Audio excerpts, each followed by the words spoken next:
ಇಡೀ ದೇಶಕ್ಕೆ ನಾವು ಸ್ವಾತಂತ್ರ್ಯರಾದ್ಮೇಲೆ ನಮ್ಮದೇ ಆದ ಸ್ವಂತ ಕಟ್ಟಡ ವಿಧಾನಸೌಧ. ಇದು ನಿಮಗೆ ಹೇಳಲೇಬೇಕು ನಾನು. ಯಾಕಂದ್ರೆ it was a challenging task.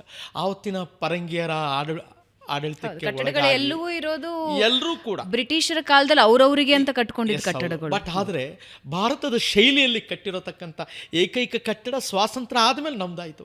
ಆ ಜಾಲ್ರ ನೋಡ್ಬೋದು, ಬಾಲ್ಕನಿ ನೋಡ್ಬೋದು, ರಾಜಸ್ಥಾನ್ ಜಾಲ್ರ ಬಾಲ್ಕನಿ. ಗ್ರ್ಯಾಂಡ್ ಸ್ಟೆಪ್ಸ್ ಇನ್ನೊಂದು ಕತೆ ಹೇಳ್ತೇನೆ ನಿಮಗೆ. ಗ್ರ್ಯಾಂಡ್ ಸ್ಟೆಪ್ ನಮ್ಮ ರಾಷ್ಟ್ರಪತಿ ಭವನ್ಗಿಂತ ದೊಡ್ಡದು. ಅದು 45 ಸ್ಟೆಪ್ಸ್ ಇದೆ. ಲೆಂತ್ ಬಂದ್ಬಿಟ್ಟು 90 ಫೀಟ್ ಹೀಗಿದೆ.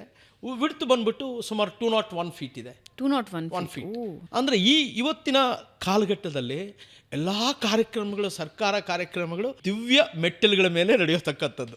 1984 ಆವತ್ತಿನ ರಾಮಕೃಷ್ಣ ಹೆಗಡೆ ಅವರು ಅಲ್ಲಿಂದ ಪ್ರಮಾಣ ವಚನ ಸ್ವೀಕಾರ. ಅಂದರೆ ಇಡೀ ಜನಸ್ತೋಮಕ್ಕೆ ಗೊತ್ತಾಗಲಿ ಇದು ಜನರ ಸೌಧ ಅನ್ನೋತಕ್ಕಂಥ ಒಂದು ಪರಿಕಲ್ಪನೆ ಆವತ್ತೇ ಆಗಿತ್ತು.